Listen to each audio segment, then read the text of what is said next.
Do the Kansas City Chiefs finally have a wealth in their backfield? What do we make of the new number 2 wide receiver? Maybe more than that in New York. And what does the 40-time FFPC League champion Todd Aron have to say about how his rookie drafts went this weekend? We will talk about that and so much more, including, but not limited to, some teams that maybe are not done yet signing players, as well as what we're doing with players in the Tampa Bay backfield, as well as what to make about the CJ Stroud news that came out and how it pertains to the pass catchers in Houston.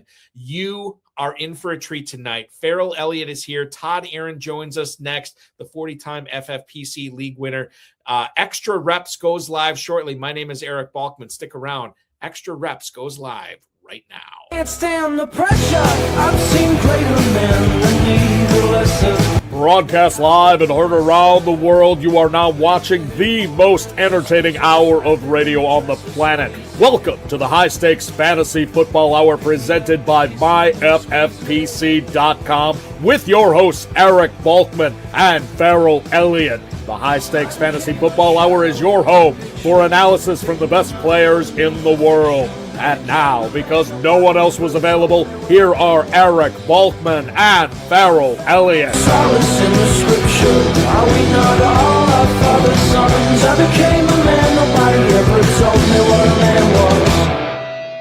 Thank you, Rob. Greetings and salutations to all of you Balkaholics and Ferrelliacs. Welcome into the latest episode of the High Stakes Fantasy Football Hour Extra Reps tonight, presented by MyFFPC.com. I am your slightly above average host, Eric Balkman. My co-host is the definitive commissioner of fantasy football, one Ferrell Elliott. Coming up on tonight's show, let's get into everything we wanted to get to on Wednesday, but we ran out of time. There is so much going on with the FFPC drafts and how we need to be reacting to this, with nebulous backfields, with wide receiver rooms that still have wide open positions waiting to be gotten.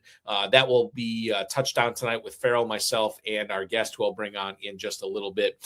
I want to let you know, if you want to connect with the show on X, we are at HSFF Hour. I am at Eric Balkman.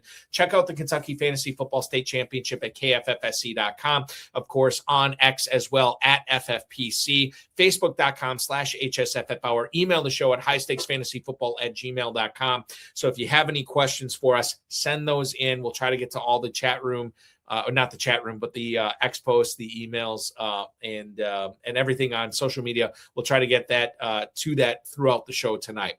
I want to remind everybody that the FFPC Big Gorilla is live.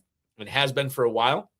$1 million grand prize. Where else are you going to draft for $1 million grand prize right now in a managed league other than the Big Gorilla? $350 to enter. The 7 Bananas promotion still going on. The early Rampage tournament still going on as well. A $25,000 grand prize. You sign up for the Big Gorilla, you're automatically in the early Rampage tournament. 2 tournaments for the price of 1 entry fee right now with the Big Gorilla. The Baby Gorilla also available for anybody. Maybe you know people who have always wanted to play high stakes fantasy football. Like, this would be a great thing to tell them about. The Baby Gorilla, $125 entry, $100,000 grand prize there as well. And don't forget about the Best Ball Tournament. We added $100K onto the grand prize this year. It was $300,000 last year. It's $400,000 this year. The Best Ball Tournament Superflex version is still $35 to enter. $100,000 grand prize there as well.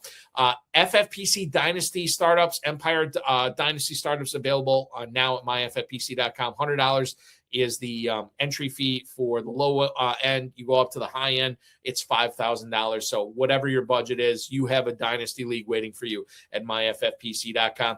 And time's running out on the FFPC Main Event early bird. We're looking at a little bit less than 3 weeks at this point to get in on that. Save $200.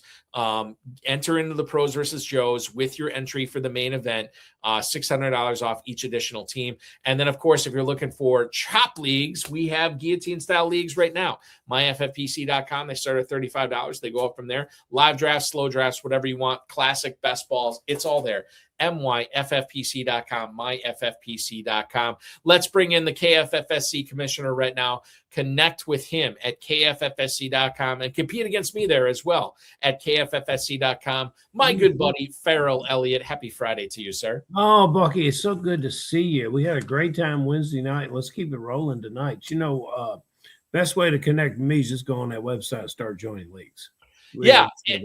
And I will say, our guest who I'll bring up is in the same Vontae Mack $100 best ball Sweet 16. No, it's not the Sweet. Is it called the Sweet 16, Ferrell? It is, right?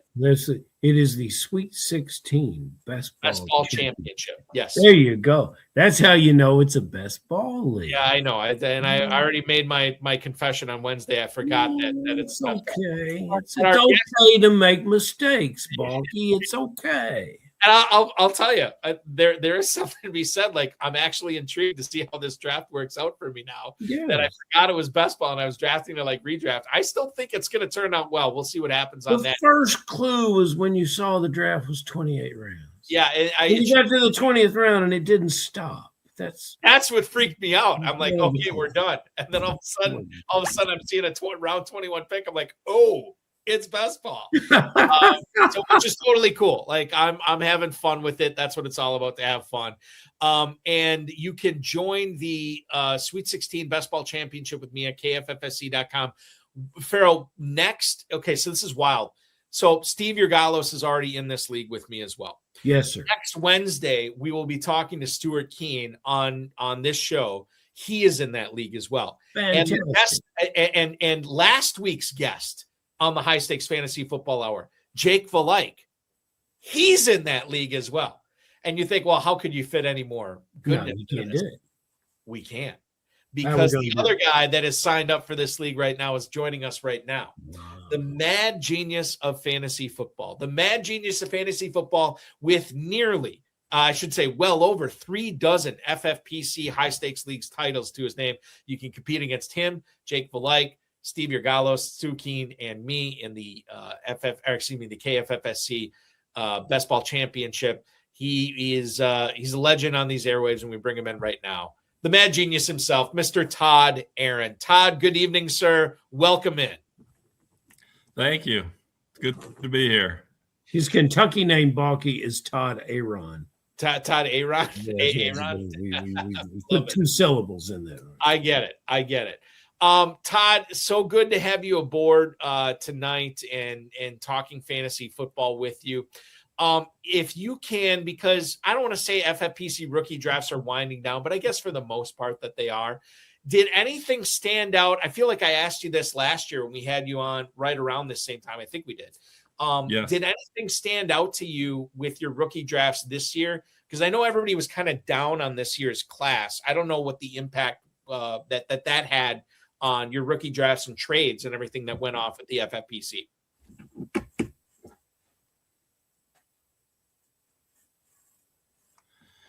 Yeah, there are 2 things that stood out to me. I was looking at the data, the draft data compiled by Darren Armani and available in Fantasy Mojo.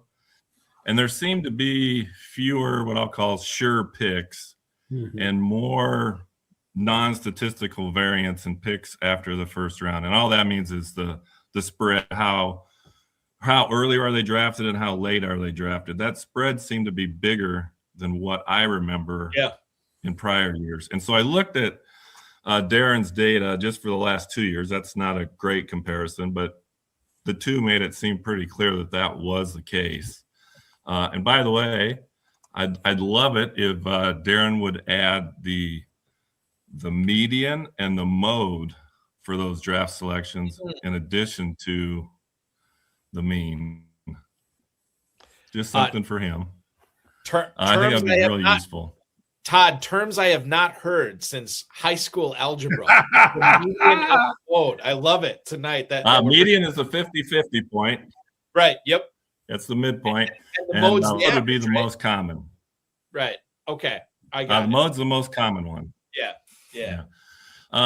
Because what you'll see is just some crazy results here. I clipped a couple. Antonio Williams. He was drafted as early as the 110 as late as the 504. Crazy. And the average was the 209. And Malachi Fields, 110 to 603. That's what makes them. What makes that seems crazy drafting to me. a blast. What makes it a blast. Oh my God, the 603 for Malachi. What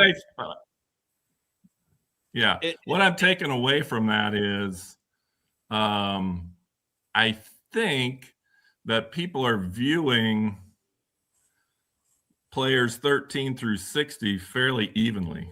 Yes. So they could all either be really good or maybe not so good. I'm tending to think not so good with what, everyone is saying. It's a weaker draft. Don't know for sure. We'll know in a couple of years, right? But I tend to think, after that first dozen, it does thin out pretty fast. So one of the things I was faced with is I like Emmett Johnson. I think he's a steal. I don't understand how the Chiefs got him when they did. They don't either. They said that they were shocked. They said that they were shocked he was still available, and then they traded up for him to get him too, Todd. In the agent business, guys, one of the me. things you really want to do is get on the phone, very early in camps and say, how you doing? How you getting along with the coaches? What's going on? In this situation, the head coach comes out and says he reminds me of Shady McCoy. After that, you just take the rest of the camp off. It's fantastic. If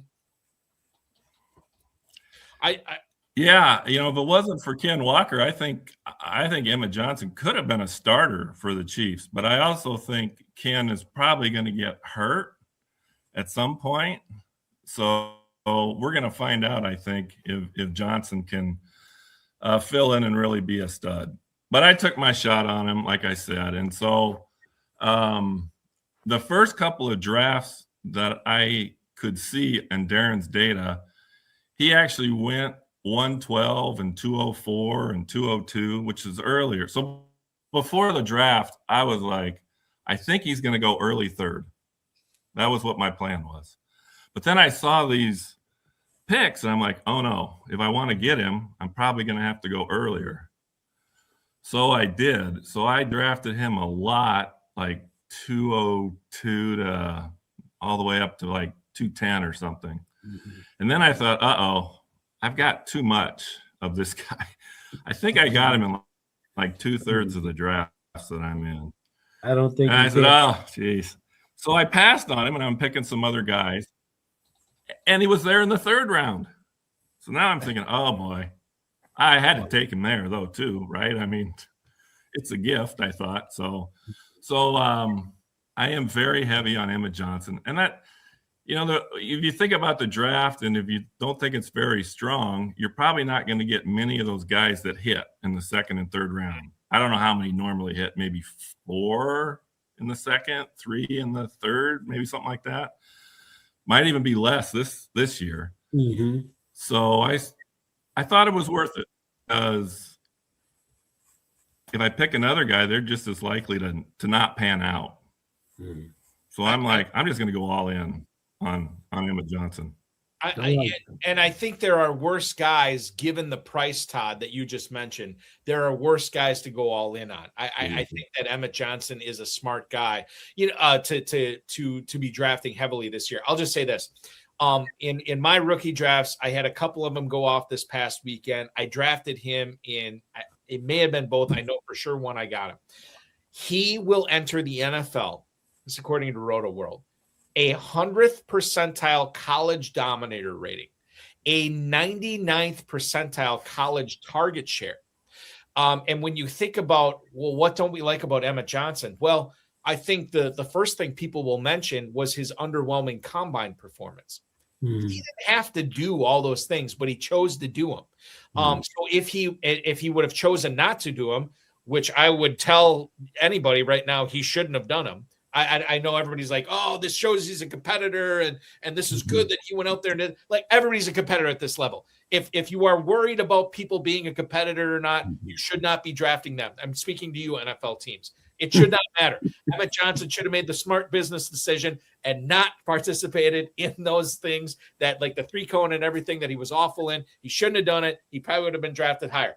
It's meaningless now because he has been drafted. He's a Kansas City Chief, and I do think that this is a great spot for him. And I do think, as much as Kenneth Walker, you're like, what are the two things you think of with Kenneth Walker? Explosive plays and explosive injuries, right? Mm-hmm. And so he's going to be good when he's healthy, but you also know he's probably not going to be healthy all season. And Emmett Johnson is the type of guy that can pass block, catch passes, run the football between the tackles, outside the tackles. This is a guy that I think that, yeah, he's probably not going to be an every down, or he's not going to be an every week start, or even an every week flex.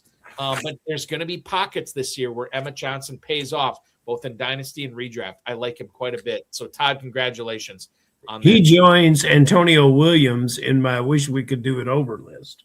That's my two guys that I really would like to have had more of, especially with Todd's backing of him. Todd, as long as we're talking rookies here, and you talked about the impact and what you felt about how these players went, you talked about the spread for a lot of these guys, including Malachi Fields, which was insane. And I'll be honest with you, I kind of feel like I have not been targeting him enough. He had the big Senior Bowl performance, and this is a player that steps into New York right now with the number 1 wide receiver recovering from a torn ACL. And it seems like it's going good, but we don't know yet. Wan'Dale Robinson is now in Nashville. They have added Isaiah Likely, so that is significant. But Joe Shane was talking about him being the power forward in the wide receiver room. And I think there is room for power forward wide receivers in fantasy football this year. I don't think Malachi Fields is going to be a league winner in 2026, but I do think he can help you as soon as this year. And I'm very excited to see what he does in 2027. How did you land in on Malachi Fields in your rookie drafts this year? So he was a guy I didn't know much about. And as the first couple of drafts occurred, I didn't draft him either. And then I noticed that in the draft room, when you select the rookie box and you see what rookies are left, he was always kind of like one of the last ones to go that seemed decent. So I started to look at him and I thought, man, this guy's actually pretty good. And he went to the Giants. Yeah. I think the second and third receivers for the Giants, he can easily overtake them. I think it's Mooney, and I don't even know who the third guy is. Right. So I think he can probably become the second wide receiver. Is it Calvin Austin or something? Or it could be. I mean, they signed Calvin Austin. Darius Slayton is still there again. It's Mooney and the same guys who have been there forever. Exactly. Yes. Yeah. Steve Smith, Plaxico Burress, Amani Toomer. It's all those guys. Todd, that makes me want to ask you. So anyway. Go ahead. Go ahead.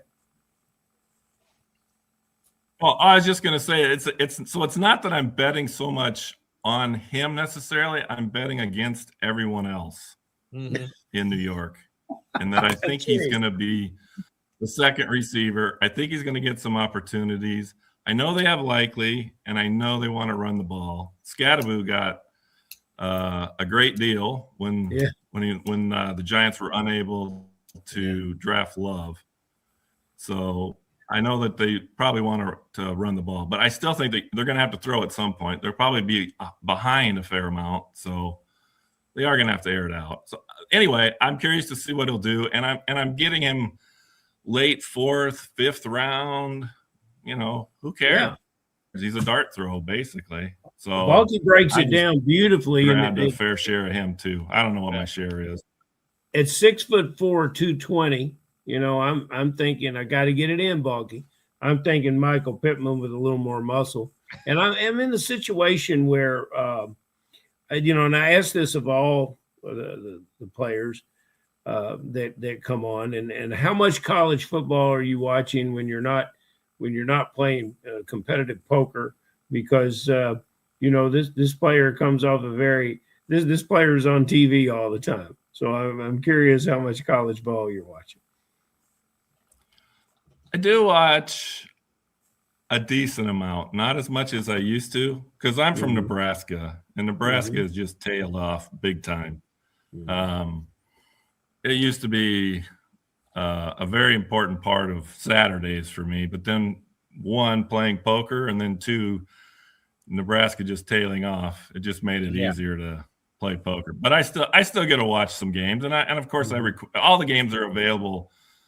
They're recorded somewhere, so you can always watch them, whether you watch them live or not, doesn't matter. So yeah, I do watch some college football. I don't know that I saw him very much. It's a deep receiving core this year, and I think that has a lot to do with the variance that you were talking about. And Bucky, as a gentleman C performer in algebra class, even I knew those definitions. That's all I'm saying. Gentleman C. So I mean, the Fields conversation continues, but I think that Todd, I'm kind of with you on most of what you said with Fields. I think this is a player, and I do have some rookie drafts to go. Obviously, the KFFSC rookie drafts have not kicked off yet. But when they do, I think Fields is a player that I'm going to have to, especially in a start 3 wide receiver scenario. I think that's a player I want to look long and hard at to make sure I have on my roster this year and maybe enjoy the spoils of drafting Fields in 2027 going forward. I'm thinking about what that Giants offense could be with Dart, the Scadaboo Tracy backfield, Fields and Neighbors, and then you get Likely and Theo Johnson there. There could be a lot to like. Okay, guys, let's move on here. And Todd, I'm going to throw this to you as an email that came in from Will in Marietta, Georgia. And I'll pose this. I'll ask Ferrell's opinion on this, but Todd, I want to get yours first. Will writes, "Hey guys, what's the impact that Kenneth Gainwell will have on Bucky Irving this season?" And Todd, I think we've gotten this question a couple of times so far this offseason, because Gainwell had that 70 catch season in Pittsburgh. And I think people, when you consider that Irving, if you go on Mojo right now, Fantasy Mojo, you'll see from January his I got to do this right for the camera. His ADP has been going down. Now he's dipped into the 4th round right now, and he's kind of stagnated a little bit. But I think people are understanding that with Gainwell joining the Buccaneers, the pass catching that was there for Irving may not be there full flush that it was in 2025. And I want to get your thoughts on whether Irving is still going to pay off that late 4th round draft capital, and then whether we're undervaluing Kenneth Gainwell, who I believe in the Big Gorilla is like an 8th round pick right now. What's your opinion? What's your take? What should we be doing from both dynasty and redraft respective POVs here, Todd, when we consider the Buccaneers backfield at this moment? I haven't done any redraft leagues yet, but if you say he's going in the 4th round, I think that's a good price for him. I still believe in Irving. I mean, didn't White get a fair amount of receptions anyway? In his backup role? I didn't look, so I'm not sure. But I thought he got a fair amount of touches. I'll tell you right now, Todd, in 2025, last year, Rashad White got just under 600 600 rushing yards, and he did catch 40 passes last year in Tampa for just over 200 yards as well. So I don't see a big change in Irving's role. And so if he's dropping to the 4th round, that seems like a good deal to me. That's somebody I'll keep an eye on when I get around to doing redraft leagues. Ferrell, as far as dynasty goes, go ahead. Go ahead. Oh, go ahead. No. Talk. I was just going to say in dynasty. Yeah, I would still draft him. You know, I picked up several shares of him late, whatever year he came out, and he was one of those guys. As I was doing the draft, I kind of got turned on to him, and I ended up grabbing him in several leagues too. So, I mean, there's a case where it did pan out, and I think it still will. I'm not sure why people are dropping or lowering their expectations for Irving. Well, Todd, I'm going to tell you why, brother. I don't know much. I'm going to tell you why I am. Now, it's easy for me to follow Bucky Irving because Bucky Irving has been a bulky stepchild since forever. And he's a huge, huge fan of Bucky Irving. And he's been right about him more times than he's wrong.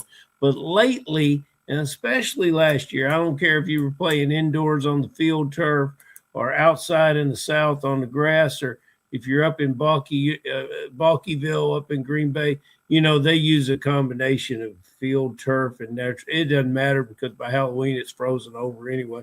But the whole thing, 3 yards in a cloud of dust from Bucky Irving. The last game of the season, they gave it to him 26 times. The game the Bucs managed to win, they gave him the ball 26 times. He got 80 yards. He averaged 3.3 yards a carry. I think the player is essentially done, and I think he gets a very anyone that's drafting him anywhere is basically drafting him on history and not present. I very much saw a drop off in talent for this player last year, so I'm thrilled about any other running back in that backfield. I will put and maybe this is not a thing. But to me, I think it's worth mentioning, so I'll mention it. Bucky Irving plays football in the state of Florida, which who doesn't, right? I mean, Florida's it's a hotbed for high school and college players or whatever. Think about this though. Bucky Irving was born in Chicago, played high school football in Chicago, went to the Big Ten and played at Minnesota, University of Minnesota, for a year before he transferred to Oregon, which is a Big Ten school and not like Southern Cal. Like this is like it's up there, and so I feel like 5'10", 195. Everybody just assumes, oh, he plays for the Buccaneers. He's this undersized pass catching, whatever running back. Like this guy is battle tested in the Big Ten and on the mean streets of Chicago and playing high school football there. Like there's a lot to like about Bucky Irving. Now I know there's been talk about, and he's made this public, like about recovering from injuries and the toll it takes both physically and mentally. I know that's a struggle or whatever. But given, and kind of what Todd was saying too, Rachaad White's moved on. He caught 40 passes last year. It's not like he was a slouch in the passing game. Yeah, Gainwell will probably take something away from Irving, but not everything. And they brought Sean Tucker back. And what else did they do in that back? They brought nobody else in. So this could be very significant.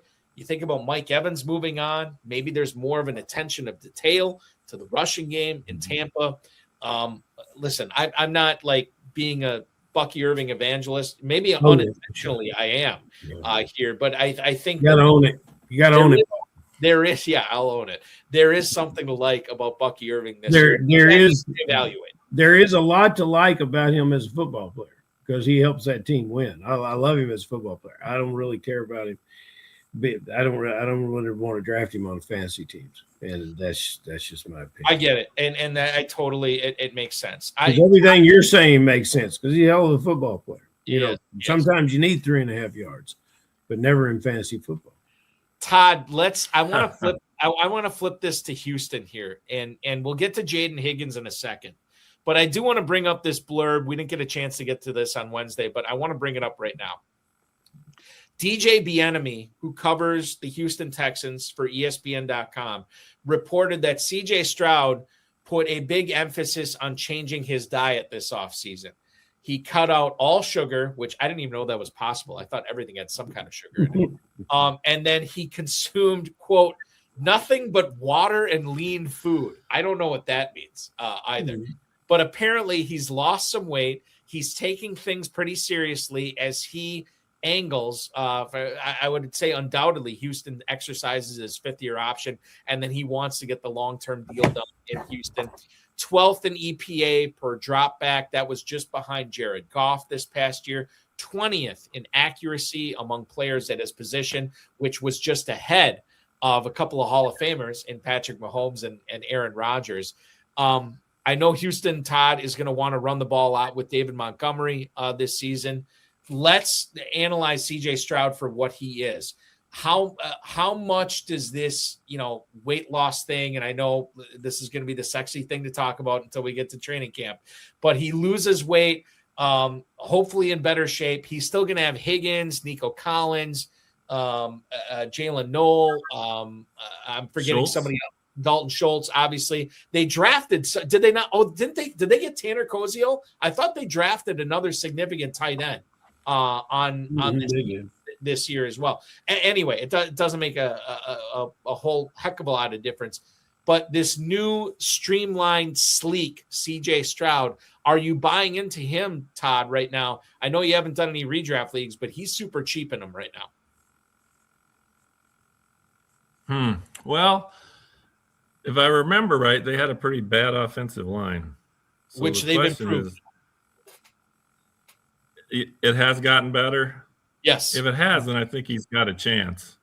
Because I remember watching him the last couple of years, and he was under pressure constantly. So it really doesn't matter what kind of shape you're in or who you have to throw the ball to if you don't have time to make a throw. So, but if he gets a chance, I mean, he sounds like a good deal late in drafts for redraft anyway. If I was starting a dynasty startup, Superflex, I'm not sure I would take him. It would probably depend on who the other guys were around him. I guess I'm still a little stung from what he's done recently as opposed to when he jumped out to that good rookie year. Less yards every year since his rookie season. Wow. But 2 offensive guards drafted in this draft. And Bucky, that tight end you were thinking of, is Marlon Klein out of Michigan. There you go. Which is more of a blocking guy, I guess. Yeah, probably so. Todd, in dynasty startups right now, Stroud is quarterback 25. So he is behind. Jesus H. Christ, he is behind Ty Simpson right now. People in dynasty startups are taking Simpson ahead of Stroud, Mayfield, Mendoza, which I get, Goff, Stafford ahead of Stroud right now, which I don't get. I guess it depends upon how you're approaching it as well. Bottom line is this: CJ Stroud is quarterback 25 in dynasty startups with the FFPC. In redraft leagues in the Big Gorilla, he's quarterback 23. Super affordable right now. And certainly a player that, even if you're not a big believer in, Todd, maybe worth the risk at this point, given that there is no risk. Right. It sounds reasonable. I will say, and this goes to the conversation on your Wednesday telecast, talking about when do you draft quarterbacks. The problem is I play a lot of Superflex. So even when I get in a 1 quarterback league, I tend to draft quarterback sooner. I'm willing to take the shot on the better players, a Jackson, an Allen, Hurts, whatever, just because I'm so used to that. I've tried to pass on quarterback and then get 2, say around rounds 10, 11, 12, whatever. And in fact, I was in Joe's versus Pros last year, and I waited and I waited and I waited, and I forget who I took. Might have been Purdy in like the 11th round. And then all of a sudden Prescott was there in the 12th round. Well, I'm like, I can't pass on Prescott, even though I just took Purdy. Right? I mean, that seems crazy. I wish I had known Prescott was going to be there. I could have taken, somebody else that would have helped me. Say another wide receiver or even a running back. But that's just the way it goes. But I tend to go for the better quarterbacks. So I'm not sure I would end up with Stroud, just the way I draft. Speaking about, but it sounds like he is super cheap. He is cheap. Speaking about the better quarterbacks, Lamar Jackson will never be super cheap. Do you think, Todd, that he returns to more of his rushing yardage and this season? Because there was a big drop off last year. What he did with his feet was nothing like what he had done before. Right. I'm not sure what the new coaching staff has in store for him. So I guess I don't know yet what their take is. Maybe they want to protect him. I'd turn him loose because when he runs, he is very effective, very dangerous. So that's the way I would treat it. I know he's getting older, and so you run the risk of an injury if you run a lot. But I think that's who he is. So I would want to get the most out of him that I could. Todd, yeah. Speaking of that, oh, go ahead. No, please continue. Go ahead. Well, I was just thinking, talking about some of the guys that are drafted a little later than they have been. I am stunned at Patrick Mahomes, where he's going. I do understand this.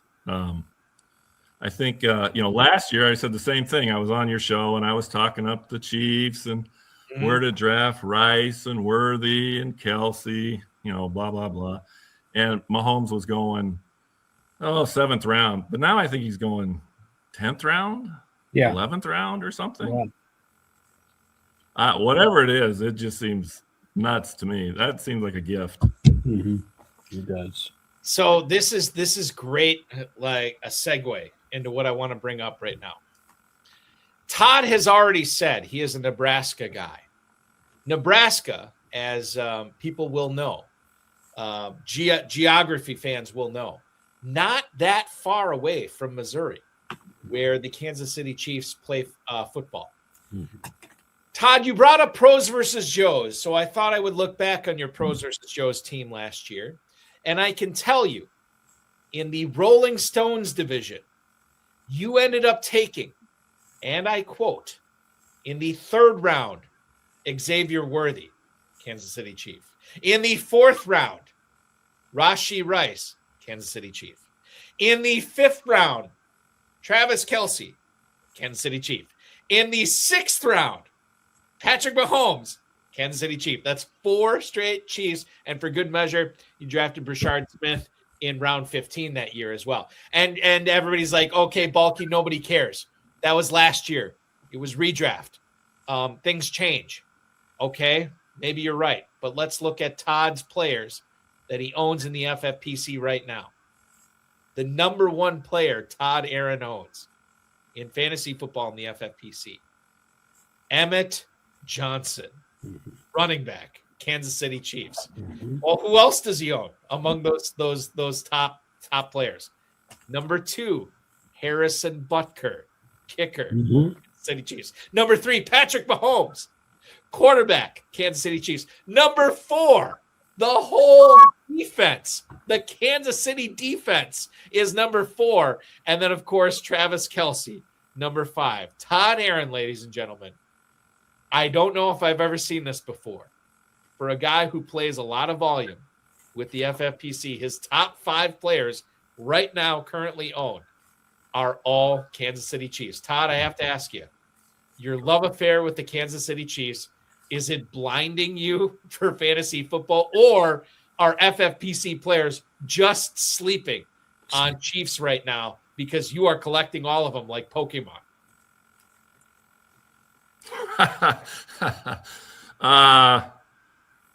It might be there might have blinders on at this point, but they went to 5 out of 6 Super Bowls. So you gotta, I was doing pretty well for a good 6-year run in there, really. Right.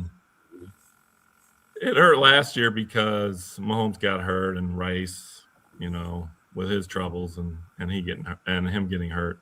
So we'll see. I think the expectations for the Chiefs have been lowered. So, for example, if you look at the Super Bowl odds, last year they were like 7-8 to 1, kind of near the top, and now they're 15 to 1. So, and we talk about Mahomes. Where's Mahomes being drafted? Obviously, much worse than he was last year. So, it won't be as painful to try and accumulate some Chiefs this year as it was last year. But Todd, several years it worked pretty well. Ferrell, let me just interrupt for just real quick, and I'll just say this, Todd. You'll be happy to know this. I did a trade in a private dynasty league when I was on the clock this past weekend, where I gave up the 109. And by the way, this is to our good buddies and former guests of the show, Danny Mueller, and then Mason Spain, who I got to get on this show. Danny Mueller and Mason Spain, who co-own this team. I traded him Baker Mayfield in the 109 this year for it was a second round 2027 pick and Mahomes, and it's the first share I have Mahomes in any dynasty league. And I'm like, whether I don't know who got the better end of the trade, but I will say there is a little sparkle finally owning Patrick Mahomes in dynasty for me. I'm kind of excited for it. And you traded Baker Mayfield. I traded Danny Mueller. Our wonderful friend Danny Mueller, who the Mad Genius knows as well, and everyone knows he is from where? Oklahoma. And where did Baker Mayfield play ball? Oklahoma. I believe you overpaid, Bucky. I don't think you had to throw anything else in there. You could have got it straight up. I believe you could have definitely. Mahomes to the 2027 for Mayfield. Yeah, they ended up. I think they took Eli Stowers with that pick, which makes sense. I mean, I had Stowers on. I drafted him in another league that weekend or whatever, and I was kind of like, yeah, I'm good on Stowers. If they want to do this, like I'm fine with it. Sometimes, Todd, I don't know if you do this because I know you play in a lot of FFPC dynasty leagues and mostly against the same players every year. Sometimes I do deals with this. If I don't have a strong feeling one way or the other, I'll just do the trade just to create goodwill. Like we're like, hey, Balky will trade with me. Let's make a deal with him. Where I'll just make the deal if I don't, if it's like kind of close, I'll be like, yeah, let's see what happens here. Sometimes I do that. I don't know if you do that as well. No.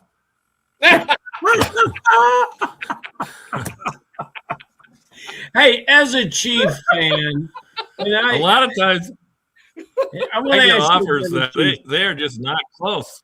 So maybe you think, I'd like to negotiate, but they put you so far down in a hole, it's not even worth it to try and negotiate just to get back to even, right? Yeah. I have a question about being a Chief fan, though. And I know you're a Raiders fan. It's not from. Well, I do enjoy the Raiders. God bless them. They have a nice stadium. It's a good place to go. I'm going to miss him in the Chiefs' backfield. And he was not a force for fantasy football often, but he did score for me sometimes. Are you going to miss Pacheco at all? I do.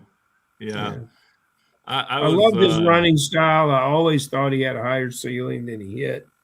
I was just curious. Yeah, but Todd, you should. I mean, like, I'd be super excited. I mean, I think Emmett Johnson is a significant improvement from Pacheco in Kansas City. I'm and obviously Kenneth Walker as well. Like, but I'm very, very robust on what I think that Walker and Johnson are going to accomplish. Although, Farrell's right. I mean, there's going to be certain things I miss about Pacheco, but I think part of like his running style has probably cost him some money in the NFL, and it's probably cost him years off his NFL career as well. Maybe so. Yeah, for sure. Yeah. All right. I do like the Chiefs backfield now. Go ahead. Love it. It's strong, and we love it as well. I do want, like I mentioned, Stroud. There's two more topics I want to hit on before we call it a night. Jaden Higgins, I want to bring up because I know there's some scuttlebutt out there that this guy is going to turn it on this year, Todd, that we're going to see, the flashes that we saw his rookie year, that's going to be more consistent with Houston this year. Now, they still have Nico Collins. We just talked about CJ Stroud as well. Your thoughts on what we're in for in year 2 of Jaden Higgins being the number 2 wide receiver for the Houston Texans? I'm hoping to see improvement over last year and a continued growth, say even into year 3. And then I think he's going to be a pretty decent receiver. He's never going to be a stud, but I think he'll be a guy that you can get in your lineups. And so last year, He was essentially my Emmett Johnson of last year. I don't know what my count was, but I took him in the second round a bunch. And he panned out for me, I think he's going to pan out. Last year, it was okay. But I think, as you said, I think he's going to get better this year. I think he'll continue to get better. So I'm hopeful for Jaden Higgins. Now, I will say I also took a flyer on 2 other guys, DJ Giddens, which I was getting in like the 5th and the 6th round. He's still the backup, but he never really did anything. But they didn't draft a running back either, I don't think. So maybe there's hope for him. We'll see. He's still kind of where he was. And then I took a shot on Isaiah Bond, who, when we talked last summer, he still hadn't signed with a team because he had all those legal troubles, and they had not been settled yet. They ended up getting settled. The Browns took a shot on him, and he was able to play for the Browns, and he was actually improving throughout the year. But then they turned around and drafted 2 rookie wide receivers this year, so I'm guessing they might not give him much of a chance this year. Probably not, but Todd, the process was right on that. Like I wished I would have had more Isaiah Bond last year, given, we heard them talking him up, and at that point they didn't have Concepcion, they didn't have Boston or whatever. But at that time, to me, Bond seemed like a really good investment, low cost. And by the way, if it doesn't work out this year, who cares? Like, you invested very little into him, but you took the shot, and most of the time when you take the shots on these guys, they won't work out, but you take the shots on them, because the time it does work out, hashtag Puka Nacua, that's when you really reap the benefits for years to come. Right. Okay. I had him in the 9th round mostly, maybe the 8th, so it wasn't a big deal. Right, exactly. Let's get into one final topic here tonight. Ferrell, I'm going to throw this one to you first, because I want to have Todd put the cap on this. Alvin Kamara, the roller coaster that has been Alvin Kamara this offseason. He said he's now excited to see what he's going to be able to do with Travis Etienne, Etienne in New Orleans this year. Nick Underhill for New Orleans.football had this story. Kamara said he could not be happier that the Saints signed Etienne, and talked about how both he and Mark Ingram were really successful when they shared the backfield in New Orleans many years ago.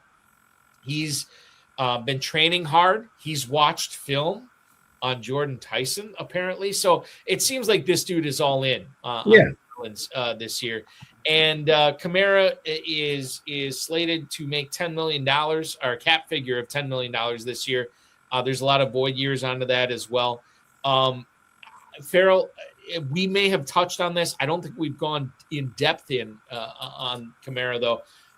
When you think about Etienne and the money that New Orleans is giving him, when you think about Kamara and then the money that New Orleans has been giving him and is continuing to give to him, does this make you excited to draft either one of these players for fantasy, or are you a little put off that Kamara is still on this roster and we will not see Super Saiyan, peak of his powers, Travis Etienne, at least to start off the 2026 season in the Big Easy? I'm willing to give this offense a benefit of the doubt, because I believe in the quarterback and I like the wide receivers that are here. And Kamara, if you can't beat him, join him. He wants to be part of a good team. His days of being the proverbial bell cow running back are coming to a conclusion. He wants to win. He wants to stay in the league. And he wants to play football. So the mindset is a proper one for a veteran player playing on a coming team full of young players. He's there to be the elder statesman. He'll get plenty of carries. He'll get plenty of work, and he'll still catch the ball. And I think there'll be enough carries to go around with this team.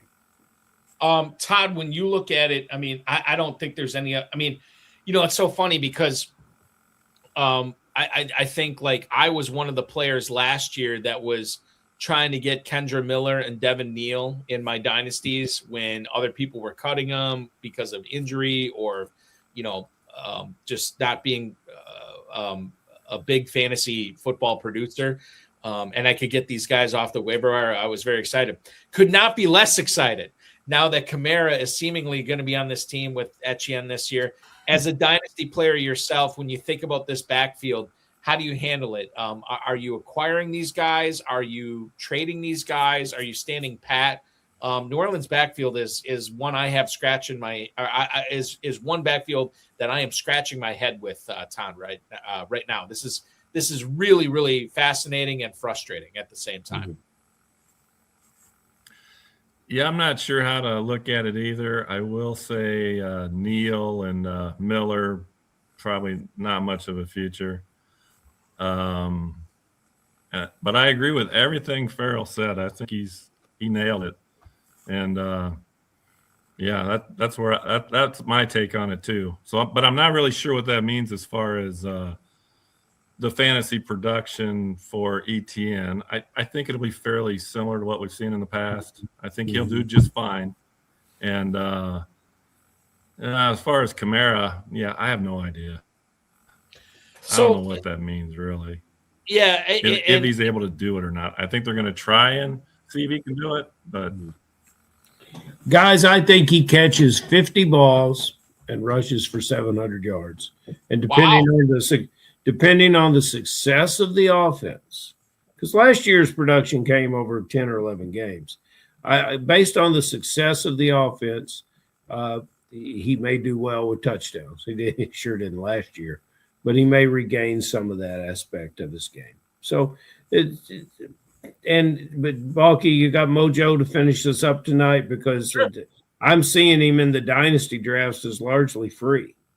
Talking about Kamara, right? Yes, sir. Yes, sir. He was, and you'll have lots of fantasy players, Todd, that'll come in and they'll say, when there's two options and you can't figure it out, I'm going to take the cheaper one. Well, we know where the cheaper one is here, and you talk about a low draft capital, high value handcuff, if there ever is such a thing. There's some things to like about it. You can build a strategy around it. Guys, you know what's wild is I just looked at the Mojo, and I was like, oh, I'm surprised he's going there. And I realized that was on the Dynasty Startup Mojo, and he was running back 58. I'm like, okay, well, that makes more sense. Not a lot of people are very excited about drafting Alvin Kamara in a Dynasty Startup. Well, then I loaded up the Big Gorilla ADP on Mojo, and he was running back 58 in Dynasty. He is running back 56 in Big Gorilla drafts right now. That's redraft. So he's only going 2 running back slots higher for redraft as opposed to a Dynasty. And Kamara, it's costing you a 14th round pick. Draft him right now. He is behind Keaton Mitchell. He is behind Tyjae Spears. He is right ahead of Katron Allen and right ahead of Tank Bigsby. Ferrell, I can tell myself a story where you are right about his stats, 50 catches, 700 yards. I am not as bullish on him as you are. My main concern, as I throw this back to Todd to close it out tonight, my main concern is how much this affects HEN. And quite frankly, when we look at this from a dynasty standpoint, Todd, do any of these New Orleans running backs represent to you a significant buy, a significant sell, or perhaps just a significant, I'm going to stand pat. If I have them, I have them. If I don't have them, I'm not going to go out and try to acquire them. Just the New Orleans backfield, Todd, in general, when you look at it from the standpoint of dynasty fantasy football.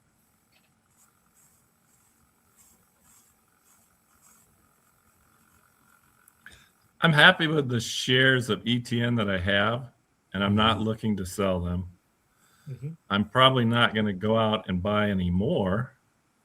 But I agree with what Ferrell said as far as the team itself. They've got a lot of weapons now. This is a totally different team than we've seen in the last couple of years. They've got some firepower at wide receiver, even a good tight end, now at running back. So I expect a lot more from the offense of the Saints. Yeah, and I think Etienne is looking at 15 to 18 carries a game, and Kamara's looking at 10 to 12. And that's a lot of carries, Ferrell. For who? for both of them. I mean, for this, no, they're That going to might run be a the little ball. higher than what I would project. I kind of Well, with last year we'll Etienne see. ran the ball 260 times in Jacksonville. Surely he's going to do something similar. Yeah. I mean, you're talking about 25 to 30 carries a game from Etienne and Kamara, which is fine because they're probably winning football games if they're doing that. I don't know if they in that division, and like I know the defense is okay, but it's not like the type of defense where you can run it 25 to 30 times every single game. In a vacuum, that'd be great for fantasy. But at the same time, I think they'll want it. I don't know. Maybe I'm off on this, Todd. I just feel like New Orleans. I think about Kellen Moore too, and maybe Ferrell's right when you consider that he wants to run all these plays. Like it's constantly go, go, go, go, go. And maybe that allows for more carries and more catches. I don't know. I said Arizona is going to be fascinating to watch this year, Todd. The New Orleans offense, I think, is going to be very fascinating to watch as well. Yeah, I agree. The mad genius of fantasy football has done way more than we could have ever asked for dispensing fantasy goodness and fantasy knowledge to get you set for a weekend of drafting in the FFPC and the KFFSC tonight. But Todd Aron crushed it once again, as he always does on this show.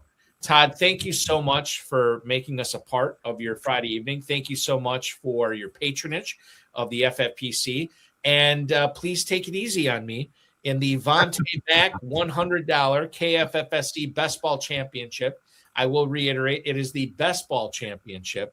And know this, my friend, I will not be entering that draft when it fills from a redraft managed team frame of mind. I will be coming into this knowing it is a best ball, something I screwed up royally, but we're going to see how it turns out. I'm excited to see how that is. I'm excited to draft against you as well. It's going to be a lot of fun. Thank you so much, Todd. Be good this weekend, and we will talk with you again very, very soon. All right. Have a good one, guys. Always enjoy talking with you. Absolutely. Good night, gentlemen. That is Todd Aron, the mad genius of fantasy football. We will reconvene with you, Ferrell, Wednesday night with Stuart Keene at 10 p.m. Going to be a lot of fun to talk ball with him. And until then, we will see you when we see you. KFFSC.com is a great place to see you. KFFSC.com is a great place to play fantasy football. It's the place I play fantasy football, and you can play fantasy football against me at KFFSC.com. KFFSC.com. This is a pleasure, my friend. We will talk with you in a few days on Wednesday evening. Be good, my friend. See you, Bucky. That is Ferrell Elliott, ladies and gentlemen, the definitive commissioner of fantasy football. That is going to wrap things up here tonight on HSFF Hour Extra Reps. I want to thank Todd Aron, Ferrell Elliott, the FFPC, Rob Rice, and, of course, each and every one of you. As I said, HSFF Hour returns next Wednesday, 10 p.m. Eastern Time. 34-time FFPC league champ Stuart Keene will make his return to the HSFF Hour. He is a blast. It's going to be a gas. Don't miss it. And then in case you missed this past Tuesday night, the RotoViz High Stakes Lowdown with Wilson Moy, the 2023 FFPC Never Too Early Best Ball Tournament champion, joined us on that show. That was a lot of fun and gave us a lot of insight to how he's doing his redraft teams this year, his managed teams as well. Big Gorilla FFPC Best Ball Tournament, a lot of fun there with Wilson Moy. You can watch that back on any of the FFPC socials, including this FFPC YouTube channel. Last night on FFPC Insider Access, Steve O'Rourke, the Fantasy Points senior film analyst, and I chopped it up for 2 full hours about rookies and vets. A lot of fun on that. Watch that back, again, anywhere on the FFPC socials or the FFPC YouTube channel. And then next week, we'll get into this here for a second. Stu Keene on Wednesday. Next Friday, I don't believe I have. I'm looking this up right now. I'm doing this on. Yeah, I don't have an extra reps guest lined up yet, but we'll get that lined up shortly. So that'll be next Friday at 10 p.m. Eastern. And then next Thursday at 7 p.m. Eastern, you will have the opportunity to see myself and this ugly mug chop it up with one. Ryan Reynolds is going to be joining us from Established Run and Player Profiler. He and I will chop it up next Thursday, May 14th, for 2 full hours. Get his thoughts on the we always get into the odds with him about betting MVP, Offensive Player of the Year, Rookie of the Year, et cetera, et cetera. We'll get into that with him next Thursday on FFPC Insider Access. Big Gorilla, $1 million grand prize. Baby Gorilla, $100,000 grand prize. $350 and $125 entry fee, respectively, on those. Don't forget about the 7 bananas and early Rampage promos going on right now at myffpc.com. The FFPC Best Ball Tournament and Superflex Best Ball Tournament going on right now. $400,000 grand prize for the Best Ball Tournament. That's up $100K from the previous year. And then, of course, the Superflex Best Ball Tournament, $100,000 grand prize for just a $35 entry fee. You can't afford not to play in that tournament. Dynasty and Empire Startups, of course, going on right now at myffpc.com. The main event for the FFPC, $1 million grand prize. May 31st is the early bird deadline where you can save $200 off all your main event teams. Don't forget, if you're in by that deadline, you'll get an entry for every single one of the main event teams you sign up for to play in the Pros versus Joes, to compete against the industry's best for 7 free 2027 FFPC main event entries. And if you're looking for guillotine leagues, we have them now.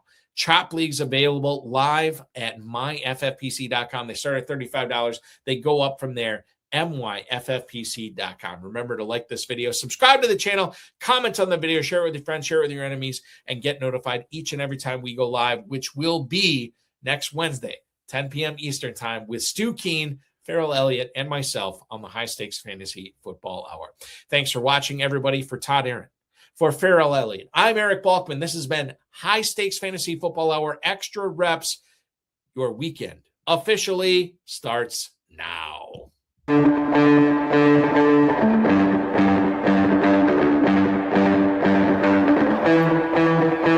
This has been another episode of the High Stakes Fantasy Football Hour presented by myffpc.com. It was broadcast live and was watched around the world. Bucky and Ferrell will be back next week with more analysis, more interviews, and more advice from guests much smarter than they are. Thanks for watching, and we'll talk with you again next week. Yourself.